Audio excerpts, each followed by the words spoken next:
أما بعد فأعوذ بالله من الشيطان الرجيم بسم الله الرحمن الرحيم الذين آتيناهم الكتاب يعرفونه كما يعرفون أبناءهم وإن فريقا منهم ليكتمون الحق وهم يعلمون قال النبي صلى الله عليه وسلم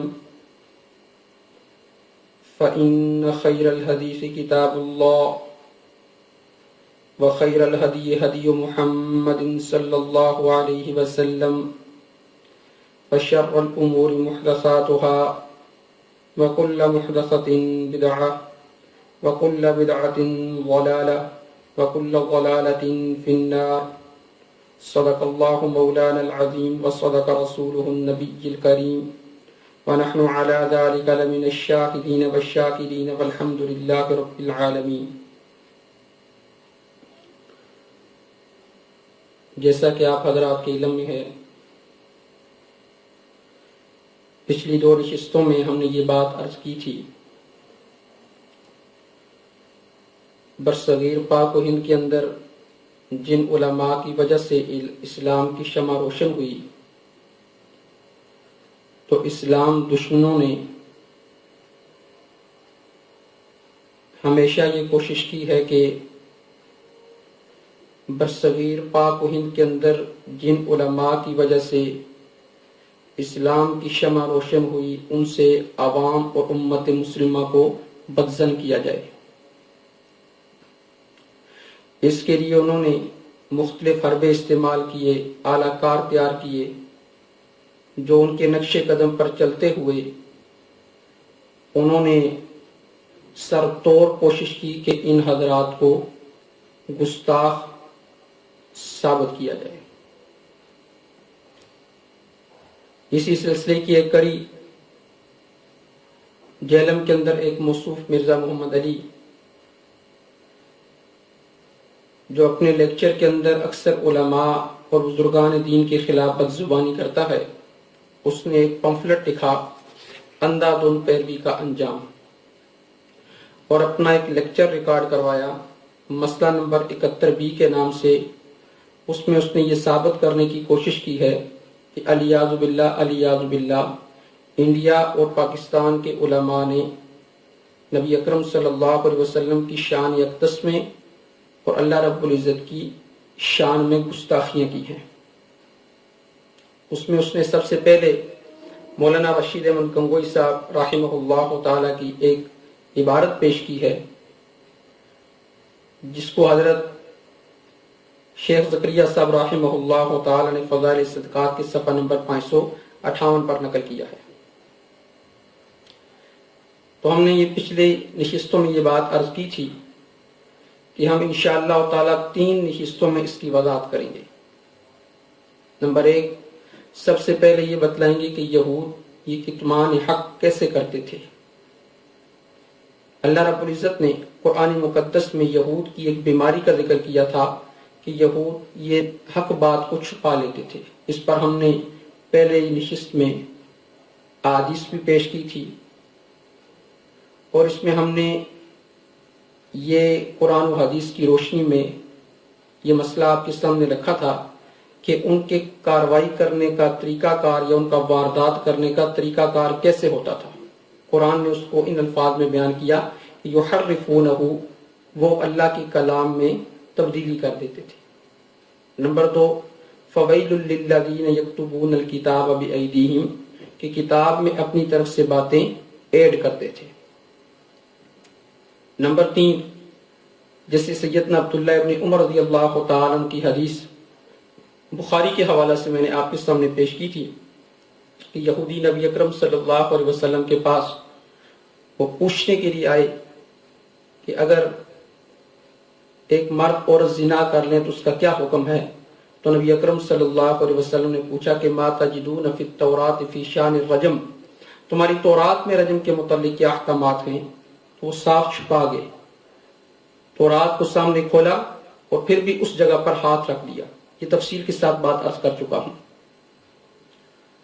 پھر قرآن کریم نے ایک اور طریقہ ان کا بیان کیا تھا، إِنَّ مِنْهُمْ لَفَرِيقًا يَلْوُونَ أَلْسِنَتَهُمْ بِالْكِتَابِ لتحسبوه من الکتاب، وہ زبانوں کو موڑ کر پڑھتے تھے تاکہ لوگ یہ سمجھیں کہ جو ہم پڑھ رہے ہیں یہ کتاب کے اندر لکھا ہوا ہے، حالانکہ وما هو من الکتاب، وہ کتاب میں نہیں ہوتا تھا۔ اور وَيَقُولُونَ هُوَ مِنْ عِنْدِ اللَّهِ، وہ کہتے تھے یہ اللہ کی طرف سے ہے، حالانکہ اللہ کی طرف سے نہیں ہوتا تھا۔ وَيَقُولُونَ عَلَى اللَّهِ الْكَذِبَ وَهُمْ يَعْلَمُونَ، اور وہ جان بوجھ کر اللہ رب العزت پر جھوٹ بولتے تھے۔ تو یہ قرآن نے ان کا طریقہ واردات بیان کیا تھا، یہ تو ان کے پڑھے لکھے لوگوں کا تھا، اور ان پڑھ لوگوں کا منہم امیون لا یعلمون الکتاب الا امانی وانہم الا یظنون، کہ ان کے جو ان پڑھ تھے وہ اپنے بڑوں پر یقین کرتے ہوئے کہتے کہ ہمارے بڑے وہ صحیح کہہ رہے ہیں، کتاب کو دیکھنے کی نوبت نہیں آتی تھی۔ تو ہم نے پہلے درس میں یہ بات عرض کی تھی، بعینہ ہی یہی طریقہ واردات اس کا بھی ہے، جو بیماریاں یہود کے اندر پائی جاتی تھی بعینہ ہی وہی بیماریاں اس کے اندر پائی جاتی ہیں۔ جو طریقہ واردات یہود کا تھا بعینہ ہی وہی طریقہ واردات اس کا بھی ہے۔ جو ان کے ان پڑھ لوگ کہتے تھے اس کے چہرے بھی صاف غلطی تسلیم کر لینے کے بعد بھی غلطی ماننے کے لیے تیار نہیں ہوتے۔ تو دوسری نشست میں ہم نے یہ بات عرض کی تھی کہ اس نے دو غلط عقیدے مولانا رشید احمد گنگوئی صاحب رحمہ اللہ تعالیٰ کی طرف منسوب کیے تھے۔ ایک یہ کہ اس عبارت کا مطلب یہ ہے کہ ہما اوست کا عقیدہ جو ہندوؤں والا عقیدہ تھا کہ ہر چیز خدا ہے، ہم نے اس کا تفصیلی جواب دے دیا تھا، آثار الاحسان کے حوالے بھی پیش کیے تھے کہ ہندوؤں کا جو عقیدہ ہے ہما اوست کا عقیدہ کہ ہر چیز خدا ہے، یہ تو ہمارے نزدیک بھی کفر ہے، ہم اس کو کفر سمجھتے ہیں، اور گنگوئی صاحب رحمہ اللہ تعالیٰ کی عبارت کا یہ مطلب بھی نہیں ہے۔ اور دوسرا عقیدہ جو اس نے غلط عقیدہ منسوب کیا تھا کہ حضرت گنگوئی صاحب رحمہ اللہ تعالیٰ یہ کہہ رہے ہیں اللہ رب العزت کو مخاطب کر کے کہ تیرے اور میرے درمیان فرق ہے ہی نہیں۔ تو ہم نے کہا تھا کہ بندے اور خالق میں دو ہی چیزیں ہو سکتی ہیں کہ بندہ یا تو ذات میں اللہ کی طرح ہو یا صفات میں، تو بندہ نہ ذات میں اللہ کی طرح ہو سکتا ہے نہ صفات میں اللہ کی طرح ہو سکتا ہے۔ اگر کسی کا یہ عقیدہ ہو کہ میرے اور اللہ کے درمیان فرق ہے ہی نہیں، یعنی نہ ذات میں فرق ہے اور نہ صفات میں، تو ایسا عقیدہ بھی کفریہ ہے، اور حضرت گنگوئی صاحب رحمہ اللہ تعالیٰ کی عبارت کا یہ مطلب ہی نہیں ہے، جو اس نے خود ساختہ عقیدہ نکال کر حضرت گنگوئی صاحب رحمہ اللہ تعالیٰ کی طرف منسوب کر دیا۔ تو اصل حقیقت کیا ہے؟ ہم نے کہا تھا انشاءاللہ تعالیٰ تیسری نشست میں یہ بات عرض کریں گے کہ مرزا محمد علی کا دجل کیا ہے اور اصل حقائق کیا ہیں۔ آج کی اس نشست میں انشاءاللہ تعالیٰ یہ بات عرض کرنی ہے۔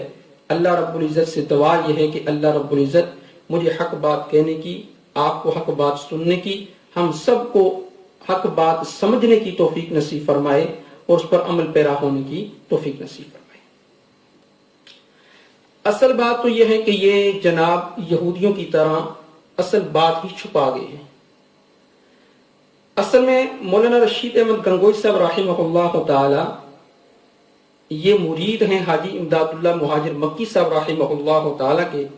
حاجی امداد اللہ مہاجر مکی صاحب رحمہ اللہ تعالی نے حضرت گنگوئی صاحب رحمہ اللہ تعالی کو خط لکھا۔ اس خط میں حضرت نے حالات پوچھے، آپ کے حالات کیا ہیں؟ تو اسی خط کا آخری حصہ اس نے کاٹا اور اس نے کہا کہ حضرت گنگوئی صاحب رحمہ اللہ تعالی اللہ کو مخاطب کر کے کہہ رہے ہیں کہ جھوٹا ہوں، کچھ نہیں ہوں، تیرا ہی ذل ہے، تیرا ہی وجود ہے، میں کیا ہوں؟ کچھ نہیں ہوں، جو میں ہوں وہ تو ہے، اور میں اور تو کا فرق کرنا خود شرک در شرک ہے۔ یہ عبارت اس نے اپنی ویڈیو میں پڑھی ہے انہی الفاظ کے ساتھ، اور یہ عبارت اس کے پمفلٹ اندھادھند پیروی کا انجام اس کے اندر بھی لکھی ہوئی ہے، پہلا علماء کا نظریہ اس کے تحت۔ اب ہم آپ کو اصل حقائق سے آگاہ کرتے ہیں۔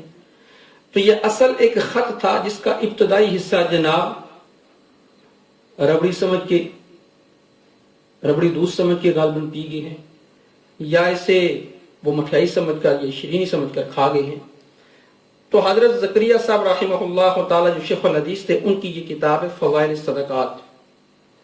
اس کتاب کے صفحہ نمبر 558 پر یہ عبارت ہے، اور صفحہ 57 سے یہ مکتوب شروع ہوتا ہے۔ میں مکتوب کے چند اقتباسات آپ کے سامنے رکھ دوں گا، پھر اس کا معنی اور خلاصہ بھی آپ کے سامنے رکھ دوں گا، پھر آخر میں اس نے جو کاروائی ڈالی ہے وہ آپ کے سامنے رکھوں گا، اس نے کاروائی کیا ڈالی ہے۔ خط کے الفاظ یہ ہیں. حضرت گنگوئی صاحب کہتے ہیں کہ حضور نے جو بندہ نالائق کے حالات سے استفسار فرمایا ہے، میرے ماوائے دارین اس ناقص کے کیا حالات اور کس درجہ کی کوئی خوبی ہے جو آفتاب کمالات کے روبرو عرض کروں، باخدا سخت شرمندہ ہوں، کچھ نہیں ہوں. یہ عاجزی کے انتہا ہے، عاجزی کی انتہا ہے. اپنے شیخ کو کہتے ہیں کہ آپ کے سامنے میں کیا اپنے اعمال گنواؤں کہ کیا کیا عمل ہے. کہا کہ ایسے ہی ہے جیسے سورج کو چراغ دکھلانا، باخدا سخت شرمندہ ہوں، کچھ نہیں ہوں. پھر آگے ایک لائن چھوڑ کے آگے کہتے ہیں کہ مرشد من، علم ظاہری کا تو یہ حال ہے کہ آپ کی خدمت سے دور ہوئے غالباً عرصہ 7 سال سے کچھ زیادہ ہوئے. اس سال تک 200 سے چند عدد زیادہ آدمی سنت حدیث حاصل کر کے گئے. اکثر ان میں سے وہ ہیں کہ انہوں نے درس جاری کیا اور سنت کے احیاء میں سرگرم ہوئے اور اشاعت دین ان سے ہوئی. اس شرط سے زیادہ کوئی شرط نہیں اگر قبول ہو جاوے تو. پھر آگے چل کے وہ کہتے ہیں کہ اور معصیت کی طبعاً نفرت اور اطاعت کی طبعاً رغبت پیدا ہو گئی ہے. یہ ابتدائی حصہ تھا خط کا. اس میں 3 باتیں کہی کہ باخدا سخت شرمندہ ہوں، کچھ نہیں ہوں. یہ عاجزی کی انتہا ہے. پھر کہہ رہے ہیں کہ آپ کی خدمت سے آئے ہوئے 7 سال کا عرصہ ہو گیا ہے اور اس 7 سال میں 200 سے کچھ زیادہ طلباء وہ دین پڑھ کر گئے ہیں اور دین کی خدمت کر رہے ہیں اور سنت کا احیاء کر رہے ہیں. نبی اکرم صلی اللہ علیہ وسلم کی سنت کو زندہ فرما رہے ہیں. بس میں اسی کو اپنا سرمایہ سمجھتا ہوں. اگر یہ خدمت قبول ہو جاوے تو یہی شرف ہے. اس سے زیادہ کوئی خدمت میں اپنی نہیں سمجھتا کہ میں نے شاید کوئی کی ہو. اب آگے جا کر کہا کہ آپ کے پاس آئے ہوئے یعنی عرصہ ہو گیا تو طبیعت ایسی ہو چکی ہے کہ طبیعت گناہ کی طرف مائل نہیں ہوتی اور اطاعت وہ دین طبیعت کا حصہ بنتی جا رہی ہے. اب آپ خود کہیں کہ جو بندہ یہ کہے کہ کچھ نہیں ہوں، جو کہے کہ میرے طلباء وہ سنت کی احیاء کے اندر زندہ ہیں، سنت کی احیاء کے اندر سرگرم ہیں اور نبی اکرم صلی اللہ علیہ وسلم کی سنتوں کو زندہ کر رہے ہیں اور یہ جو دین کی خدمت ہے میں سے اپنی سعادت سمجھتا ہوں اور گناہ سے طبعاً نفرت ہو چکی ہے اور اللہ اس کے رسول کی اطاعت وہ طبیعت کا حصہ بنتی جا رہی ہے، کیا ایسا شخص وہ کہہ سکتا ہے کہ میرے اور اللہ کے درمیان کوئی فرق نہیں؟ اب آخر کی جو 3 لائنیں ہیں جناب نے وہ اس طرح بیان کی کہ جیسے یہودی جھوٹا ہوں، کچھ نہیں ہوں، تیرا ہی ذل ہے، تیرا ہی وجود ہے، میں کیا ہوں، کچھ نہیں ہوں، اور جو میں ہوں وہ تو ہے. جو میں ہوں وہ تو ہے، اور میں اور تو کا فرق کرنا خود شرک در شرک ہے. جیسے یہود کے بارے میں اللہ رب العزت نے قرآن مقدس میں بیان کیا وَإِنَّ مِنْهُمْ لَفَرِيقًا يَلْوُونَ أَلْسِنَتَهُمْ بِالْكِتَابِ لِتَحْسَبُوهُ مِنَ الْكِتَابِ. اب اس نے عبارت یہ پڑھی، اس نے کہا جھوٹا ہوں، کچھ نہیں ہوں، تیرا ہی دل ہے، تیرا ہی وجود ہے، میں کیا ہوں، کچھ نہیں ہوں، اور جو میں ہوں وہ تو ہے. جو میں ہوں وہ تو ہے اور میں اور تو کا فرق کرنا خود شرک در شرک ہے. اس نے یہ عبارت پڑھی ہے. جیسے یہود وَإِنَّ مِنْهُمْ لَفَرِيقًا يَلْوُونَ أَلْسِنَتَهُمْ بِالْكِتَابِ لِتَحْسَبُوهُ مِنَ الْكِتَابِ، زبانوں کو موڑ کے پڑھتے تھے تاکہ لوگ یہ سمجھیں لِتَحْسَبُوهُ مِنَ الْكِتَابِ یہ کتاب کا حصہ ہے. وَمَا هُوَ مِنَ الْكِتَابِ حالانکہ وہ کتاب کا حصہ نہیں ہوتا تھا. اور پھر اس بات کو یقولون هو من عند اللہ اللہ کی طرف منسوب کرتے تھے. اللہ کہتا ہے وَمَا هُوَ مِنْ عِنْدِ اللَّهِ حالانکہ وہ اللہ کی طرف سے نہیں ہوتا تھا. وَيَقُولُونَ عَلَى اللَّهِ الْكَذِبَ جان بوجھ کر اللہ پر جھوٹ بولتے تھے حالانکہ وہ جانتے بھی تھے. تو اس نے 3 کاروائیاں کی اس عبارت میں. نمبر 1 اس نے پڑھا جو میں ہوں وہ تو ہے 2 مرتبہ، اور جو میں ہوں وہ تو ہے. جو میں ہوں وہ تو ہے. حالانکہ عبارت تھی جو میں ہے وہ تو ہے. اس نے میں کو میں بنا دیا اور تو کو تو بنا دیا. یہ میں کیا ہے؟ میں اور میں اسے کہتے ہیں انا، نفس، انانیت، غرور، تکبر. یہ میں اور میں دونوں لکھنے میں ایک ہی طرح کے ہیں. جیسے شعر اور شیر لکھنے میں ایک ہی طرح ہیں، لیکن پڑھنے میں ایک کو شعر پڑھیں گے، دوسرے کو شیر پڑھیں گے. معنی دونوں کا الگ الگ ہے. شعر وہ ہوتا ہے کہ اگر انسان اس کے سامنے آئے تو انسان کو چیر پھاڑ کے کھا جاتا ہے، اور شیر وہ ہوتی ہے جسے انسان کھاتا ہے. تو معنی اور پڑھنے کے اندر دونوں الگ الگ ہیں. تو میں اور میں لکھنے میں ایک ہی طرح کے ہیں، لیکن پڑھنے میں کیا تھے؟ الگ الگ تھے. تو عبارت یہ تھی جو میں ہے وہ تو ہے، اس نے پڑھی. جو میں ہوں وہ تو ہے. تو اس میں جو انانیت ہے اس کے بارے میں تو قرآن خود کہتا ہے لَقَدِ اسْتَكْبَرُوا فِي أَنفُسِهِمْ وَعَتَوْا عُتُوًّا كَبِيرًا. قرآن کہہ رہا ہے کہ انہوں نے اپنے نفس کے اندر تکبر کیا. وَعَتَوْا عُتُوًّا كَبِيرًا، حد انسانیت سے نکل گئے. فرعون نے کیا کہا تھا؟ انا ربکم الاعلی، میں تمہارا بڑا رب ہوں. اور ابراہیم علیہ السلام نے جب نمرود سے کہا نا اذ قال ابراہیم ربی الذی یحیی و یمیت، تو کیا کہا نمرود نے؟ انا احیی و امیت، میں بھی زندہ کرتا ہوں میں بھی مارتا ہوں. تو یہ میں تکبر جو ہے، اس تکبر کے بارے میں گنگوئی صاحب رحمہ اللہ تعالی فرما رہے ہیں. قرآن کہتا ہے کہ وَلَهُ الْكِبْرِيَاءُ فِي السَّمَاوَاتِ وَالْأَرْضِ، یہ تکبر، کبریائی یہ تو اللہ کے لیے ہے. اور حدیث قدسی ہے، نبی اکرم صلی اللہ علیہ وسلم نے فرمایا، اللہ رب العزت فرماتے ہیں کہ الکبریاء ردائی والعظمت ازاری، یہ کبریائی، یہ عظمت، یہ تو میری چادر ہے. فمن نازعنی واحدا منہما، اگر کوئی ان دونوں میں سے کسی ایک میں بھی مجھ سے جھگڑا کرے گا، القیتہ فی جہنم فلا ابالی، اسے جہنم کے اندر ڈال دوں گا اور اس کی پرواہ تک نہیں کروں گا. اس میں نفس، غرور، تکبر کے بارے میں حضرت گنگوئی صاحب رحمہ اللہ تعالیٰ کہہ رہے ہیں. شعراء نے بھی اس کو اپنے کلام کے اندر ذکر کیا ہے. بلے شاہ رحمہ اللہ تعالیٰ کیا فرماتے ہیں کہ مکے گیاں گل مقدی ناہی پاویں سو سو جمعے پڑھ آئیے، اور گنگا گیاں گل مقدی ناہی پاویں سو سو غوطے کھائیے، اور گیاں گیاں گل مقدی ناہی پاویں سو سو پن پڑھائیے، بلے شاہ گل تا مقدی جدو دلو میں مکائیے. حضرت گنگوئی صاحب رحمہ اللہ تعالیٰ اسی نفس کے بارے میں کے بارے میں جو ہر انسان کے اندر پائی جاتی ہے، اسی کے بارے میں کہہ رہے ہیں کہ جو میں ہے وہ تو ہے. اس کو اس نے پڑھا، جو میں ہوں وہ تو ہے. حضرت گنگوئی صاحب نے کیا کہا؟ جو میں ہے وہ تو ہے، اور میں اور تو خود شرک در شرک ہے. اس میں اس نے ان الفاظ کا اضافہ کیا، اور میں اور تو کا فرق کرنا خود شرک در شرک ہے.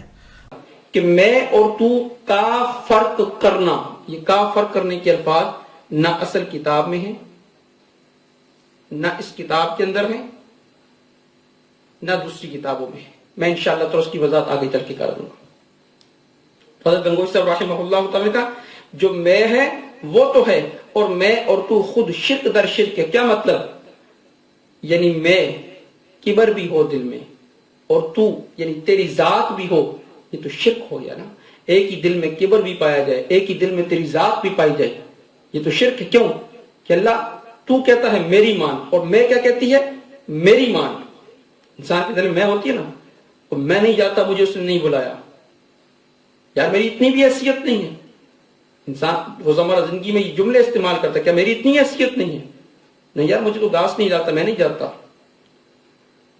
تو اس میں کے بارے میں کہہ رہے ہیں حضرت گنگوئی صاحب رحمہ اللہ تعالی کہ یہ جو میں ہے کہ اللہ ایک طرف تو ہو، تیرا حکم ہو، اور ایک طرف نفس یہ کہ میں ہوں. اب تیری ذات کا ادب تو یہ ہے کہ ساری تیری ہی مانی جائے، اور میں کیا کہتی ہے نفس کے کہ چلو تھوڑی تھوڑی میری بھی مان لو. اللہ تیری بھی مانے اور ساتھ تھوڑی تھوڑی نفس کی بھی مانے، اور میں یہ تو تیرے ساتھ شرک ہو گیا.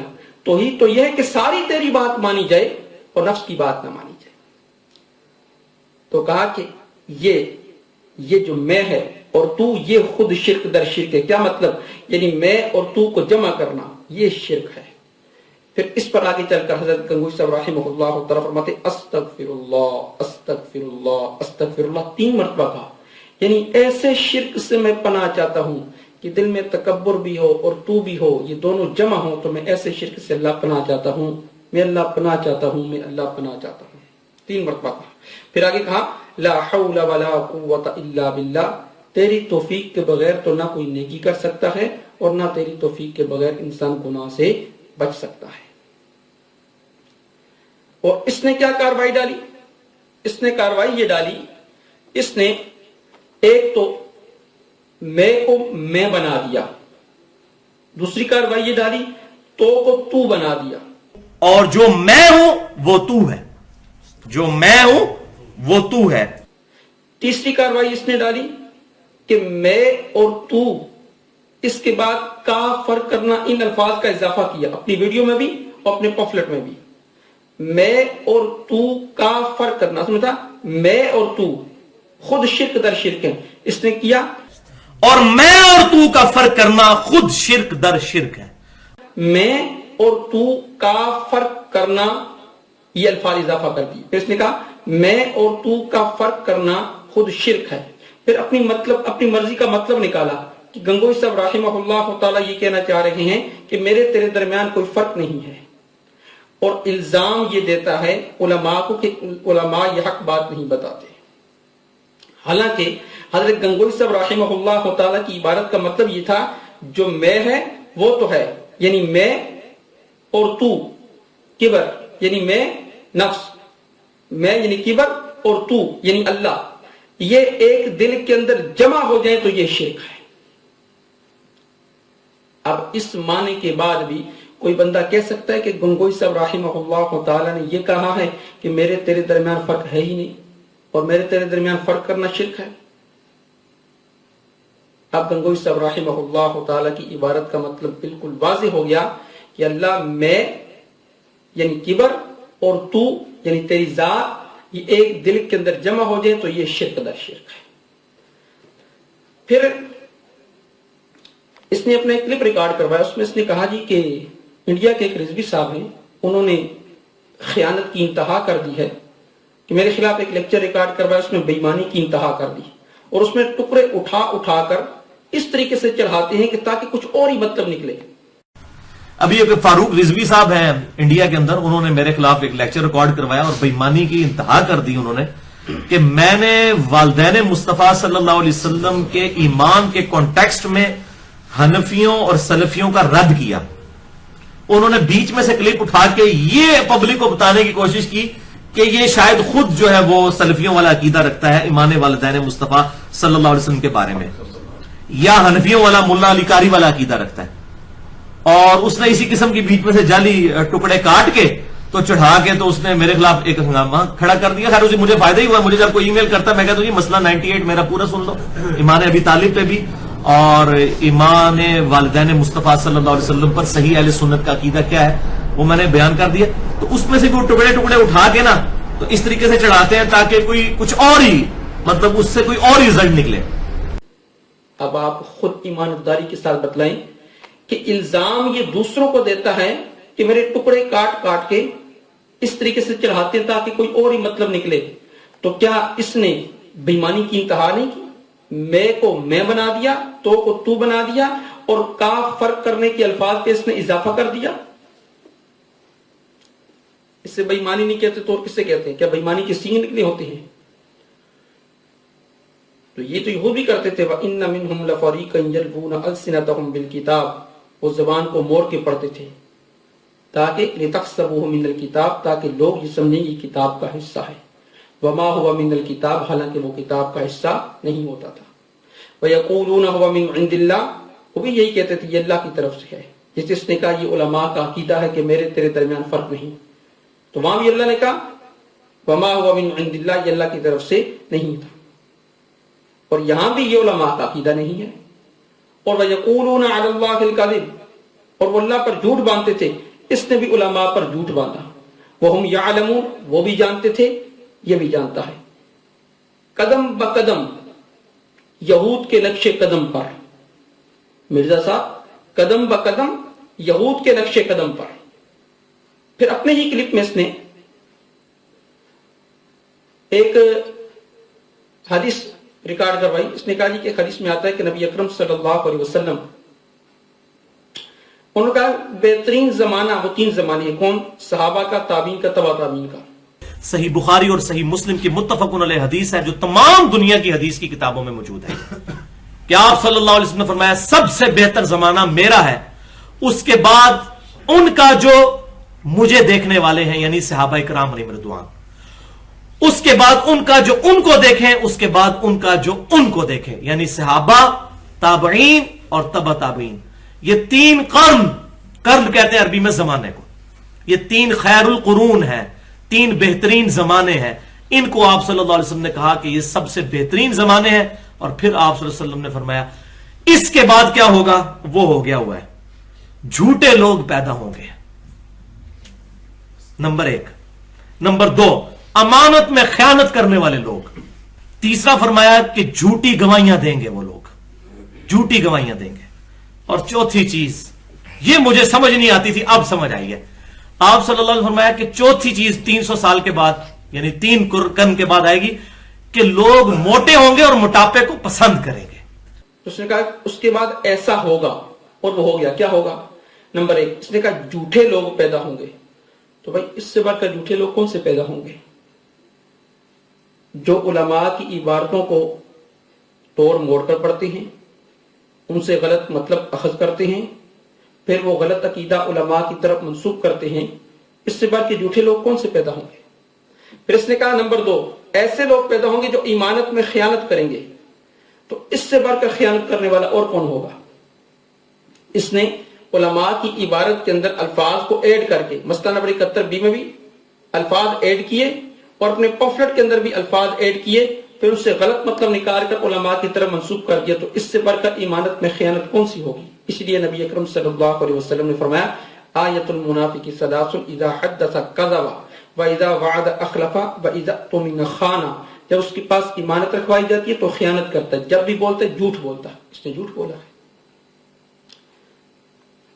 انہی کی مطلب کی کہہ رہا ہوں، زبان میری ہے بات ان کی، انہی کی محفل سنوارتا ہوں، چراغ میرا ہے رات ان کی. اب میرا ایک چیلنج ہے، جناب بھی چیلنج دیتے ہیں نا، میرا بھی ایک چیلنج ہے.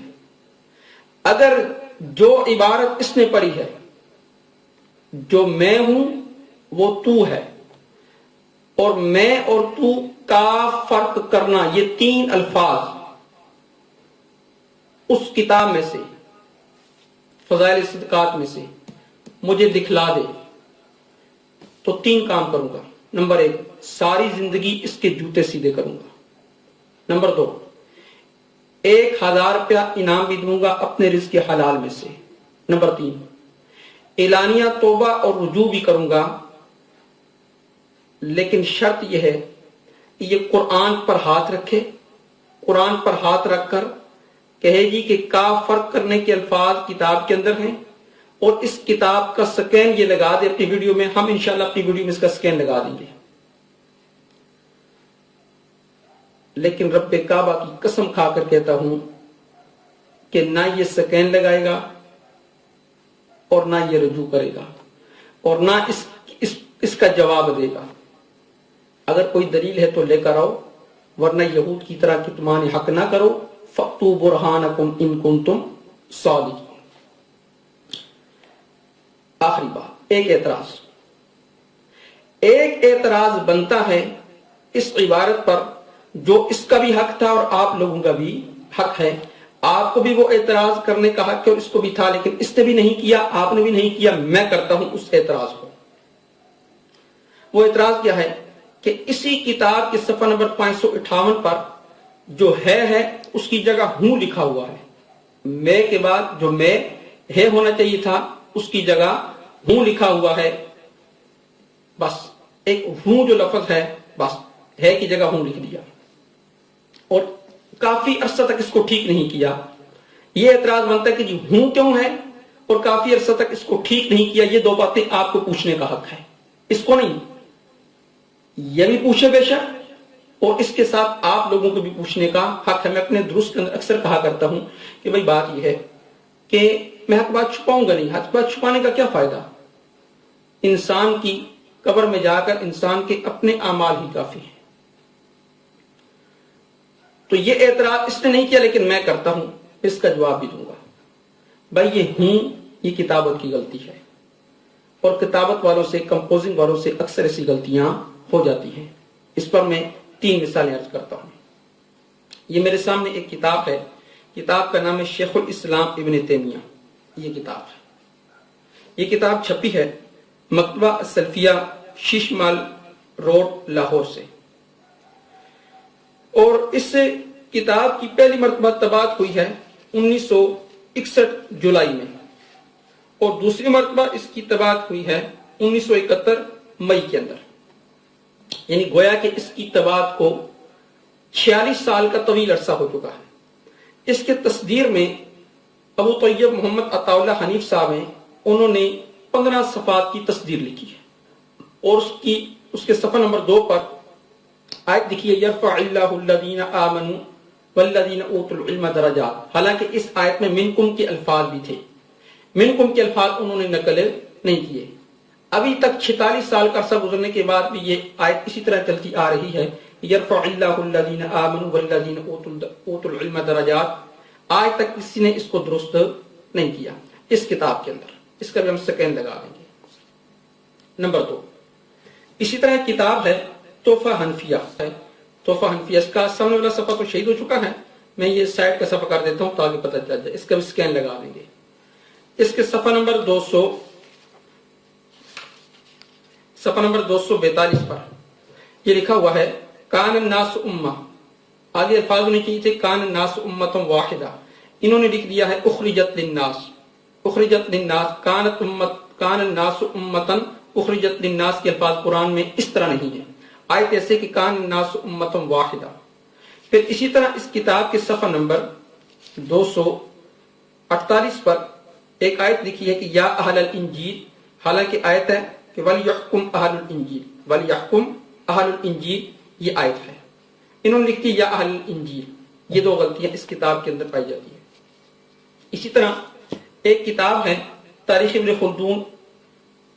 یہ تاریخ ابن خلدون اردو کے اندر، اس کے دارالارشاد پر اس کتاب کو شائع کیا ہے، اور اس کتاب کے صفحہ نمبر 71 پر ایک آیت ہے لکھی ہے من فعل بآلہتنا انہ لمن الظالمین. سورہ انبیاء کی آیت نمبر 51. حالانکہ آیت یہ تھی کہ من فعل ھذا بآلہتنا، انہوں نے ھذا کے الفاظ اس کے اندر نقل نہیں کیے. اسی طرح صفحہ نمبر 72 پر اسی کتاب کے لکھا ہوا ہے بل فعلہم کبیرہم. یہ آیت تھی سورہ انبیاء کی آیت نمبر 63. انہوں نے لکھ دیا ہے بل فعلہم، حالانکہ آیت تھی بل فعلہ کبیرہم. تو یہاں بھی انہوں نے قرآن کریم میں غلطی کی ہے. لیکن یہ 3 حوالے میں نے آپ کے سامنے پیش کیے. لیکن اس کے باوجود ہم یہ کہتے ہیں کہ بھائی ایک مسلمان جان بوجھ کر قرآن کریم کو نہ غلط لکھ سکتا ہے نہ غلط پڑھ سکتا ہے. کتابت کی غلطی ہے، کمپوزنگ کی غلطی ہے. اس کتاب کو تاریخ میں خلدون کو 2003 کے اندر اس کی طباعت ہوئی، یہ شائع ہوئی. آج تقریباً 13-14 سال کا عرصہ ہو چکا ہے. آج تک کسی نے اس غلطی کو درست نہیں کیا. میں بے شمار غلطیاں سے گنوا سکتا ہوں، حدیث کی کتاب کے اندر گنوا سکتا ہوں، اسی طرح بے شمار اور کتابیں ہیں میں ان سے گنوا سکتا ہوں جہاں کتابت کی غلطی ہے. لیکن کتابت کی غلطی کو کتابت کی غلطی تسلیم کیا جاتا ہے.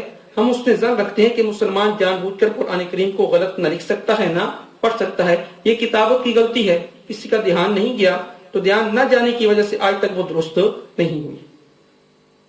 مسلمان جان بوجھ کر قرآن کریم کو غلط نہیں پڑھ سکتا. حالانکہ شیخ الاسلام ابن تیمیہ کی کتاب کو 46 سال اور اس کتاب کو تاریخ ابن خلدون کو تقریباً اردو طباعت جو ہوئی ہے دارالارشاد سے، اس کو تقریباً 13-14 سال ہو چکی ہے. تو حسن ظن رکھنا چاہیے. تو اسی طرح فضائل صدقات کے اندر بھی یہ کتابت کی غلطی ہے. پھر بھی اگر یہ تسلیم نہیں کرتے، حق درمی کرتے ہیں، تو پھر ہم پھکی نہیں، میرا دل تو کرتا ہے معجون دی جائے. لیکن ہم کہتے ہیں کہ ایک مسلمان کو ایسے الفاظ زیبا نہیں ہے. اب میں 3 پھر غلطیاں اس کے لیکچر میں آپ کے سامنے عرض کرتا ہوں. اب ایک لیکچر اس نے ریکارڈ کروایا مسئلہ نمبر 71A، اس کے 1 گھنٹہ 1 منٹ اور 38 سیکنڈ پر سورہ احزاب کی آیت نمبر 67 کو جناب نے 3 مرتبہ غلط پڑھا ہے. وقالوا ربنا انا اطعنا سادتنا وکبرانا. یہ وہی اے رب ہمارے، ہم نے تو دنیا میں اطاعت کی تھی اپنے سعادت مند لوگوں کی، بڑے بڑے نورانی چہرے والوں کی. کہتے ہیں بڑا خوبصورت چہرہ ہے، یہودیوں کے بھی چہرے بڑے خوبصورت ہیں. الحمدللہ مجھے بھی ایک بندے نے اگلے دن میری ویڈیو پہ کمنٹس کیے ہوئے، وہ ہے دیوبندی مکتب فکر سے تھے، تو وہ مجھے کہنے لگے جی آپ کے چہرے پہ نورانیت نہ ہوتی تو میں آپ کے لیکچر بھی نہ دیکھتا. میں نے کہا یار اس نورانیت سے نہ دھوکہ کھاؤ، اس سے نورانی چہرے ہیں جو دنیا کو فراڈ کی طرف چلا رہے ہیں. ہم چہروں کے اوپر فیصلہ کرتے ہیں نا. تو کہیں گے اے رب ہمارے، ہم نے تو اطاعت کی بڑے بڑے سعادت مند لوگوں کی، وہ کبرانا اور بڑے بڑوں کی، اتنے بڑے بڑے، یہ وہ ہے کبرانا کبیر، بڑے بڑے. آئی تھی انا اطعنا سادتنا وکبراءنا، یعنی با پر زبر ہے. اس نے 3 مرتبہ آیت کو پڑھا اور 3 مرتبہ با پر جزم پڑھی ہے. اس نے یہ سے غلط پڑھی ہے. نمبر 2 دوسری مثال مسئلہ نمبر 71 میں 1 گھنٹہ 3 منٹ اور 17 سیکنڈ. اس میں سورہ حامیم سجدہ کی آیت نمبر 29 ہے. وقال الذین کفروا ربنا ارنا الذین، وہاں زال پر زبر ہے. اس نے پڑھا ہے ارنا الذین. ہم انشاءاللہ کلپ لگا دیں گے. ارنا الذین اس نے پڑھا ہے. یہاں بھی معاملہ ختم نہیں ہوا. تیسرا موقع تو اس سے بھی خطرناک آیت ہے، سورہ حامیم السجدہ آیت نمبر 29. ربنا ارنا الذین اضلانا من الجن والانس. یہی لوگ پھر جب دوزخ میں پہنچیں گے کہیں گے اے اللہ ایک دفعہ ذرا ہمیں دکھا دے ہمارے وہ بزرگ، انسانوں میں سے بھی اور جنوں میں سے بھی. یہ وہ جنوں کی جماعتیں بھی بھیجتے ہیں نا بعض لوگ، کہتے ہیں فلاں بزرگ جو ہیں وہ جنوں کی جماعتیں تبلیغ میں بھیجتے ہیں. اے اللہ ہمارے بزرگ دکھا دے. نبی صلی اللہ علیہ وسلم نے کوئی جماعت نہیں بھیجی، ایون آپ کو پتہ بھی نہیں چلا. قرآن میں آیا کہ نبی صلی اللہ علیہ وسلم فرما دیجئے کہ مجھ پر اللہ کی طرف سے وحی ہوئی ہے کہ چند جن وہاں سے گزر رہے تھے، انہوں نے میرا کلام سنا، انہوں نے اسلام قبول کیا اور اسلام کی دعوت پیش کرنا شروع کر دی. لیکن آج ہمارے بزرگ جو ہیں وہ کچھ رائے ونڈ میں بیٹھے ہوئے وہ کہتے ہیں کہ بزرگوں کی جماعتیں بیچتے ہیں، جنوں کی. تو یہ جو بھی بندہ کہتا ہے نا فلاں بندے کے قبضے میں جن ہے، اصل میں جن اس کے قبضے میں نہیں ہوتے، وہ جنوں کے قبضے میں ہوتا ہے. ہاں بالکل. تو اے رب ہمارے، ہمیں دکھا دے ہمارے بزرگ جنوں میں سے بھی اور انسانوں میں سے بھی جنہوں نے ہمیں دنیا میں گمراہ کیا تھا. نجعلہما تحت اقدامنا، اے اللہ ہم ان کو اپنے پاؤں کے نیچے رون دیں گے، ان بزرگوں کو جنہوں نے ہمارا بیڑا غرق کیا تھا. اور یہ آپ مجھے دل سے پوچھیں، میرا تو دنیا میں دل کرتا ہے کہ جن بزرگوں کی وجہ سے میں کتاب و سنت سے دور رہا، آج میرے والے ہوں تو میں جوتیوں سے ان کی مرمت کروں. نمبر 3 اسی طرح ایک مسئلہ اس نے ریکارڈ کیا، مسئلہ نمبر 72 اس کے 49 منٹ اور 40 سیکنڈ پر سورہ آل عمران کی آیت نمبر 64، اس کو بھی اس نے غلط پڑھا ہے. یا اہل الکتاب تعالوا الی کلمۃ سواء بیننا وبینکم. وہ آیت تھی کہ یا اہل الکتاب تعالوا الی کلمۃ، لام کے نیچے زیر تھی، اس نے پڑھا کلمۃ، لام پر اس نے زبر پڑھی ہے. یہ 3 اس نے، میں نے آپ کے سامنے اس کی غلطیاں پیش کر دی. اگر یہ کہتا ہے کہ نہیں جی نہیں یہ کتابت کی غلطی نہیں ہے، تو اس کا یہ جو لیکچر ہے مسئلہ نمبر 71A، یہ 16 فروری بروز ہفتہ 2013 میں ریکارڈ کروایا گیا. اس کو بھی تقریباً 3 سال کا عرصہ ہو چکا ہے، تو آج تک اس نے یہ غلطی درست نہیں کی. ہم بھی کہہ سکتے ہیں دیکھیں جس نے قرآن کریم میں جان بوجھ کر تحریف کی ہے، لیکن ہم کہتے ہیں کہ ایک مسلمان ہونے کے ناطے اس نے ذہن رکھنا چاہیے مسلمان جان بوجھ کر قرآن کریم کو غلط نہیں پڑھ سکتا. لہذا جس طرح اس سے سبقت لسانی کے اندر غلطی ہو گئی، اسی طرح ہم بھی کہتے ہیں کہ فضائل صدقات میں کمپوزنگ کی غلطی ہے، اور کمپوزنگ کی غلطی، اسے غلطی تسلیم کر کے کسی پر فتویٰ نہیں لگایا جاتا. ہاں یہ درست کیوں نہیں ہوئی؟ جب تک اس کی طرف دھیان نہیں تھا تو درست نہیں ہوئی. یہ فضائل صدقات ہے پرانا ایڈیشن، اس کے اندر وہ غلطی پائی جاتی ہے. اصل یہ خط جو تھا وہ مکاتیب رشیدیہ کا تھا. حضرت گنگوئی صاحب رحمہ اللہ تعالیٰ کی کتاب ہے مکاتیب رشیدیہ، تو حضرت شیخ زکریا صاحب رحمہ اللہ تعالیٰ نے وہاں سے لیا ہے. یہ اصل کتاب ہے. اس اصل کتاب کے اندر میں ہے میں ہوں نہیں ہے، تو لہذا اس میں ہوں ہے، لیکن اس کتاب کے اندر میں ہے لفظ ہے. تو یہ کتابت کی غلطی تھی جو اس میں ہے. لیکن اس میں جو نیا ایڈیشن چھپا اس میں انہوں نے اس غلطی کو درست کر دیا. آپ فضائل صدقات میں یہ جو دوسرا ایڈیشن ہے اس میں غلطی درست کر دی گئی ہے. یہ دونوں ایڈیشن میرے پاس ہیں. اصل کتاب بھی ہے. تو اصل یہ خط تھا مولانا رشید احمد گنگوئی صاحب کا، شیخ زکریا صاحب رحمہ اللہ تعالی مکاتیب رشیدیہ سے لیا.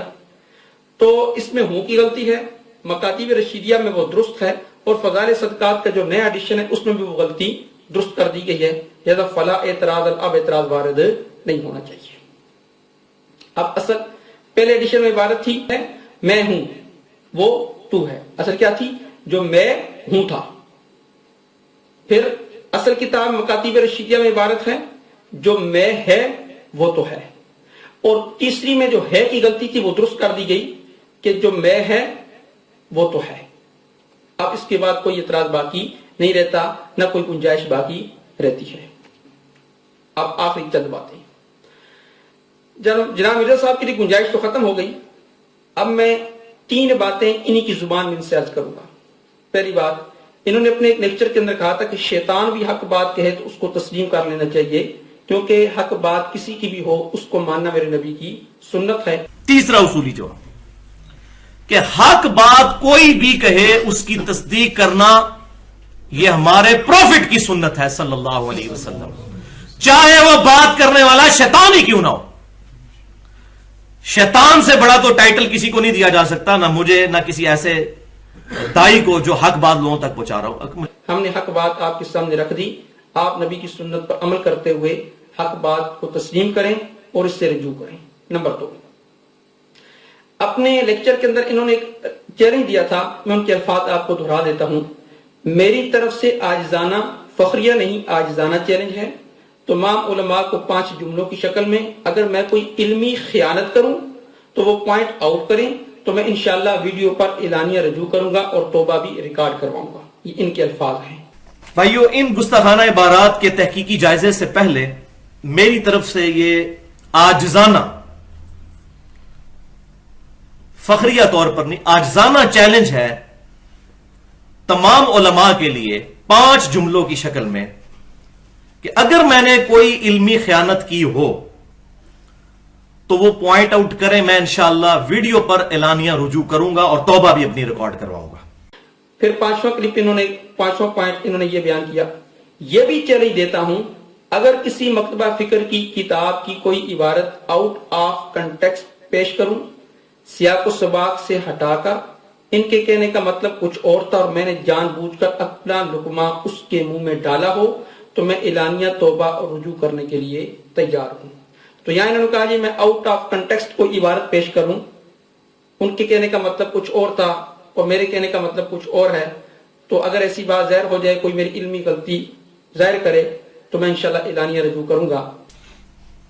پوائنٹ نمبر 4 کہ اگر وہ کتاب تو اسی مکتبہ فکر کی ہو لیکن اس میں وہ عبارت ہی موجود نہ ہو جو میں بیان کر رہا ہوں، تب بھی میں مجرم ہوں، اعلانیہ توبہ کرنے کے لیے اور رجوع کرنے کے لیے تیار ہوں. اور پوائنٹ نمبر 5 یہ سب سے بڑھ کر پوائنٹ ہے جس سے یہ علماء کرائم اور بزرگان بے دین اپنی پبلک کو دھوکہ دیتے ہیں. یہ بھی میں چیلنج دے دیتا ہوں، عاجزانہ چیلنج، کہ اگر میں کسی مکتبہ فکر کی کتاب سے کوئی عبارت آؤٹ آف کنٹیکسٹ پیش کر رہا ہوں، سیاق و سباق سے ہٹا کر، ان کا کہنے کا مطلب کچھ اور تھا، میں نے جان بوجھ کر اپنا لقمہ اس عبارت کے منہ میں ڈالا ہو، تو میں اعلانیہ توبہ کرنے اور رجوع کرنے کے لیے تیار ہوں. اب ہم نے ان کی علمی غلطی ظاہر کر دی. ایک تو انہوں نے سیاق و سباق سے ہٹ کر عبارت بیان کی ہے، پورا خط بیان نہیں کیا. دوسرا پھر ان کے کہنے کا مطلب یہ تھا کہ میں اور تو، جو میں ہے وہ تو ہے، یعنی انا اور نفس وہ تو ہے، اور میں اور تو خود شرک در شرک ہے. انہوں نے میں کو بگاڑ کر میں بنا دیا، وہ کو بگاڑ کر تو بنا دیا. پھر درمیان میں کا فرق کرنا، ان الفاظ کا اضافہ دیا. اضافہ کرنے کے بعد جو اس کا معنی بنتا تھا وہ معنی بگاڑ دیا اور اپنا خود ساختہ معنی نکال کے وہ حضرت گنگوئی صاحب رحمہ اللہ تعالی کی طرف منسوب کر دیا. اب ہم نے یہ دوسری بات ان کے سامنے رکھ دی، ان کو چاہیے کہ اعلانیہ رجوع کریں. تیسری بات، اگر پھر بھی یہ رجوع نہیں کرتے تو پھر انہی کا ننگا جملہ وہ سن لیں. پنجابی میں ایک محاورہ ہے، کتی چورن رلی ہے. سنا ہوا ہے؟ کتا کس لیے رکھا جاتا ہے؟ گھر کی حفاظت کے لیے. دین کی حفاظت کس کا ذمہ ہوتا ہے؟ علماء کا. جب علماء ہی وہی کام شروع کر دیں کہ لوگوں کو گمراہ کن باتیں بتانا شروع کر دیں تو باہر سے کیا اسلام پہ حملہ ہونا ہے؟ کتی چوروں میں رل جائے تو اس کا تو علاج ہی کوئی نہیں ہے. کہتے جی کتی چورا نہ رلی ہوئی ہے، کتا کس لیے رکھا جاتا ہے؟ حفاظت کے لیے. تو دین کی حفاظت کس کا ذمہ ہے؟ علماء کا. اگر علماء ہی لوگوں کو گمراہ کرنے والی باتیں کریں گے تو باہر سے کیا حملہ ہوگا؟ ہم بھی یہ کہتے ہیں کہ اس بات کے کھل جانے کے بعد اگر آپ رجوع نہیں کرتے تو کتی چورا نہ رلی ہوئی ہے. یہود و نصارہ کیا اسلام پر حملہ کریں گے؟ ایسے لوگ ہی علماء کا روپ دھار کے، پگڑی پہن کے اور قرآن و سنت کا نام لے کر لوگوں کو گمراہ کرنے کے لیے کافی. آخری بات، نصیحت آپ کے لیے بھی اور نصیحت اس کے لیے بھی. آخری بات یہ ہے، قرآن کہتا ہے فَمَنْ أَظْلَمُ مِمَّنْ كَذَبَ عَلَى اللَّهِ وَكَذَّبَ بِالصِّدْقِ إِذْ جَاءَهُ. جب کسی آدمی کے پاس حق بات آ جائے اور حق بات آنے کے بعد بھی وہ اس کو تسلیم نہ کرے، اس سے بڑھ کر ظالم کوئی نہیں ہو سکتا.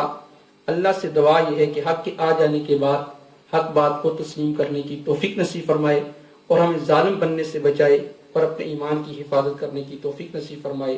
وآخر دعوانا الحمدللہ رب العالمین.